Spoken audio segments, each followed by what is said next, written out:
So I am now ready to start with my cake. So in here I have 200 grams of flour, just plain flour, to which I will have a sachet, I think it's 11 grams of levure chimique, which is to make the cake raise. So if you are in the UK, you can use self-raising flour, sorry, or baking soda. I will put the description in the text, sorry, because I forget what it's called. So you basically, all you do is mix this well. Sorry, I should actually tell you what ingredients we have. So we have our flour, we have 100 grams of olives. Mine add pimente inside, so it gives it a bit of a kick. I have 3 eggs that I am going to beat, and in there I've got 100 milliliters of olive oil and 100 milliliters of milk. And then I've got the pancetta that I was cooking earlier, and that's about 50 grams. So I'm just gonna, once it's cooked, it's all quite floppy, but then once it gets cooled, it does get quite crispy and it breaks up quite easily. So that's all I will do, just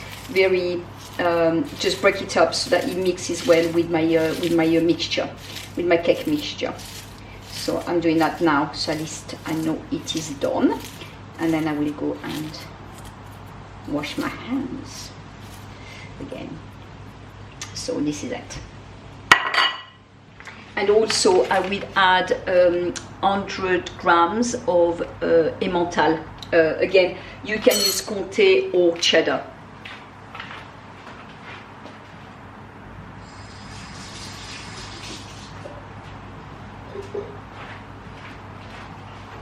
Okay, so now let's start. So I'm just going to do like a little hole in the middle of my flour. I don't need this right now. Then I am going to mix my eggs.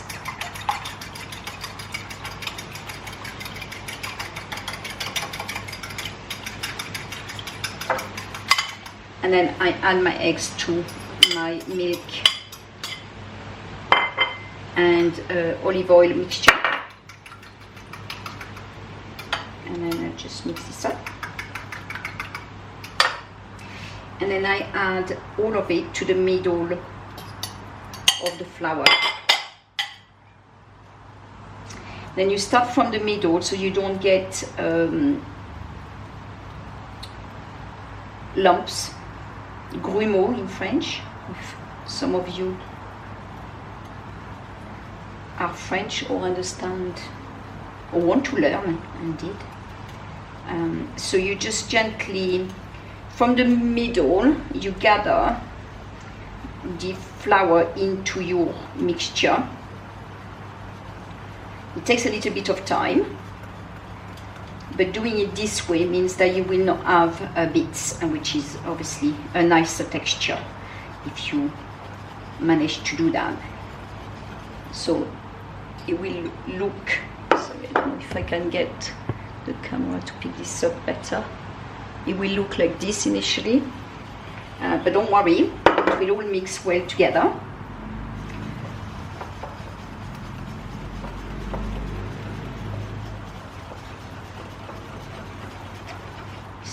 It starts to be like more like a cake mixture.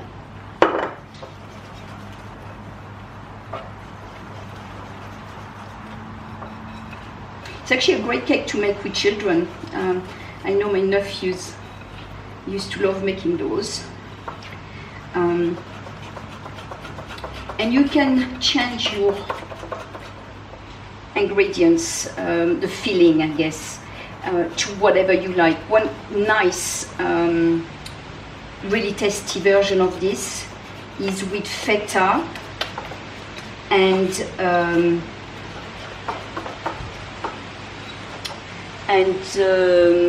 tomatoes, sun-dried tomatoes. it is absolutely beautiful. So this is it. So this is what you are looking for, just like a cake. Okay? Then you add your ingredients. So I'm just going to grab my olives.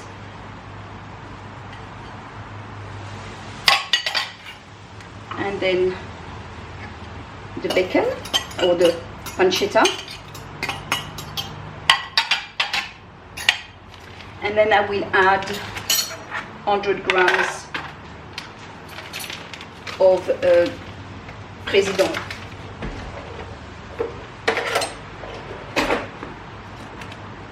So this is a new packet.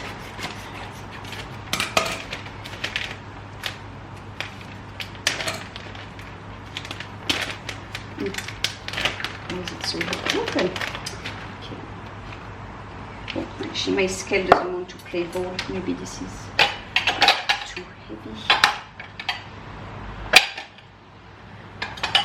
Use this one.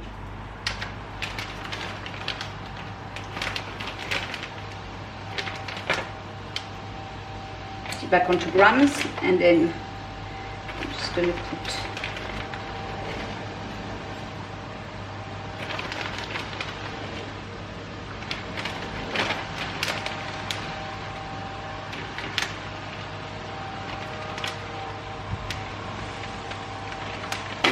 that's 100 grams, so I just put this into my mixture.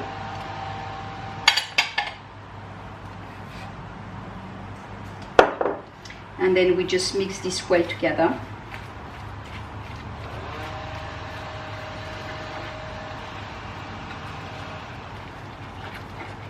Now with this cake, it's really nice actually as an aperitif.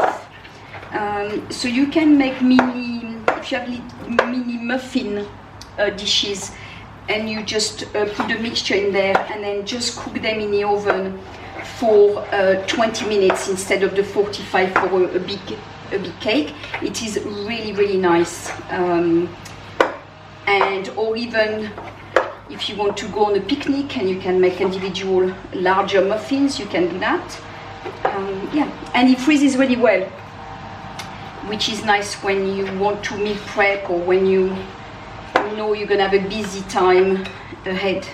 You can make a batch of that, just double up the ingredients, and then you can just freeze them, so which is really good.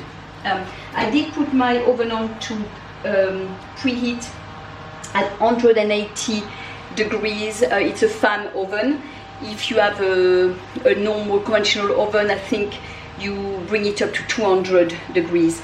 I will not be putting any salt because the bacon is salty, the cheese is salty, so there's enough in there.